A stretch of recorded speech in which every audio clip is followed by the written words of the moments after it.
Hello.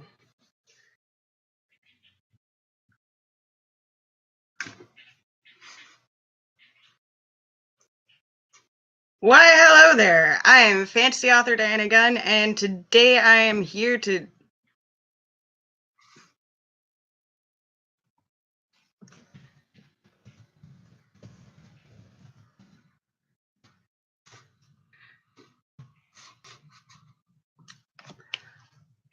And I don't.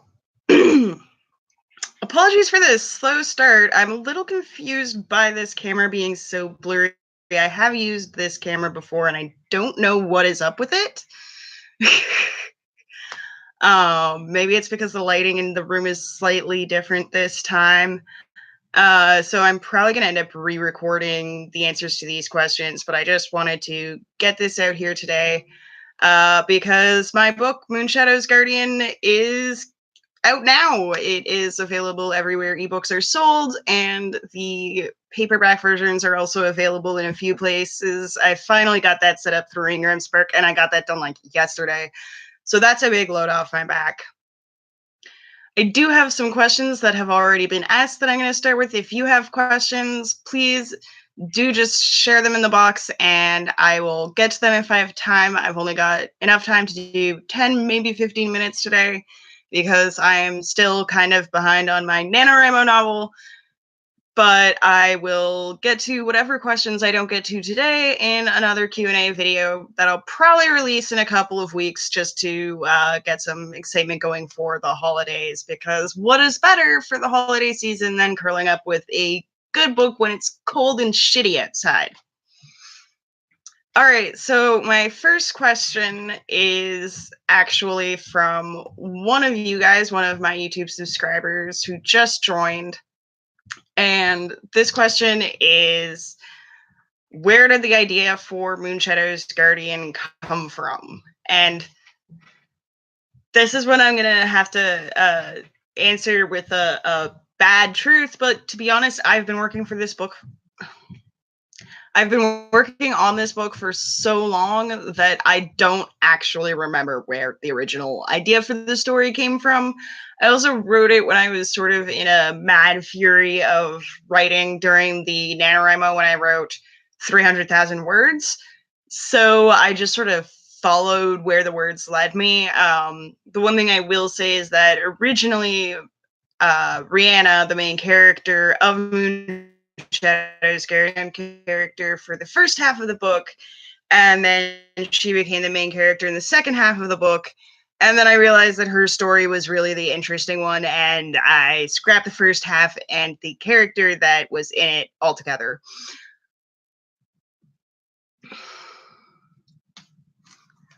Let me see what my next question is.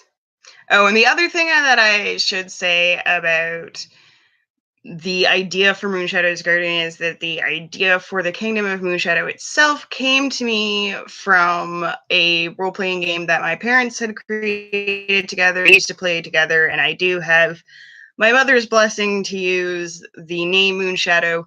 I'm sure, have my dad's blessing, but he is, as I'm pretty sure I've mentioned here before, no longer with us.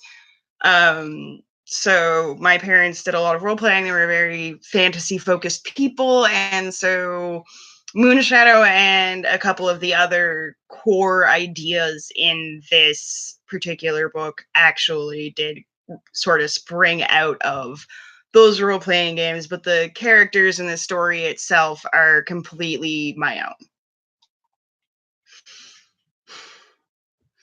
Question number 2. What were some of the differences between the publishing process for Moonshadow's Guardian and Keeper of the Dawn?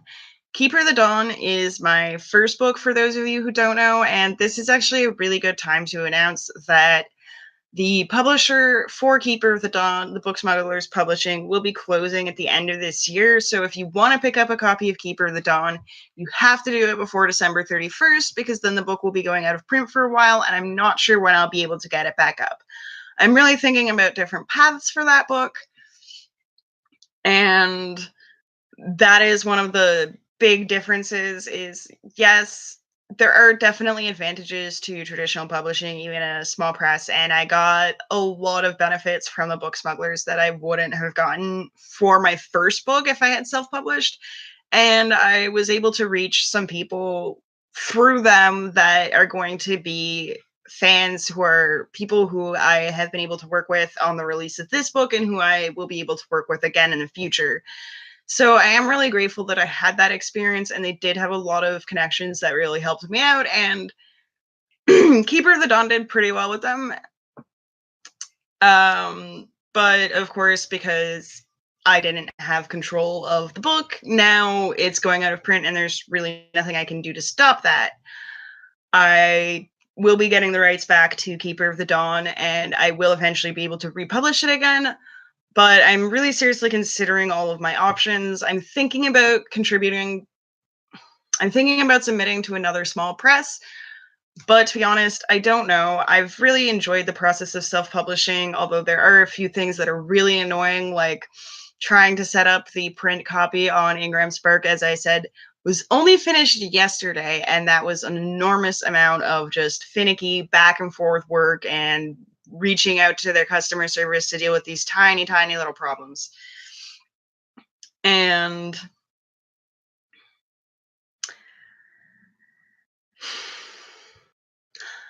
as someone who has been working in the publishing industry in some capacity, even if it was just as a volunteer for an extended period of time, do have connections to editors and also like a whole bunch of freelance professionals who have helped me make this book amazing and who have helped me prepare, help me run the Kickstarter that funded this book.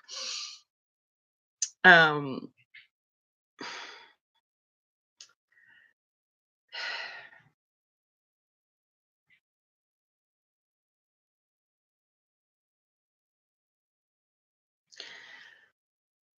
Then, I mean, the other big difference is that I did do a Kickstarter to raise the money. But if I didn't do that, I would have been entirely paying for the editing and cover art, and I paid for the cover art up front, but I would have paid for everything up front if I hadn't done that Kickstarter, and that's a huge thing. Moonshadow's Guardian went through 3 rounds of editing, and that cost a lot of money that I wouldn't have been able to afford this year if it wasn't for that Kickstarter campaign. And that is one of the main reasons why I highly recommend people at least consider traditional publishing, even if it's a small publisher, because even if the small publisher closes, your book has still gone through multiple rounds of editing. You might be able to get the rights to use the cover image if you're really lucky. That's not usually the case, but sometimes if you're really lucky, it can happen. And you have a put together product that you can send elsewhere. And if your book was one of the more successful ones at the small press that is now shutting down, one of the things you can do is approach other publishers with actual, maybe not sales figures, because most publishers won't give you that, but you can do it with royalty numbers, how much you made in royalties. And because publishers understand how royalty structures work, that gives them a rough idea of the fact of how well your book sold and the fact that it actually sold at all. And that makes you a lot more likely to place with another small press. It's very unlikely that your book will then go on to the big 5 because they really like to have first publishing rights for everything. But sometimes that can probably happen too. I honestly have never heard of it happening, but I wouldn't be surprised if it has, or if it did at some point in the future. Anything can happen. All right, so we are coming close to the end of my 10 minutes. If anyone has any active questions, I can stick around for a couple more minutes. If not, I'm going to head back to my NaNoWriMo novel. And yeah.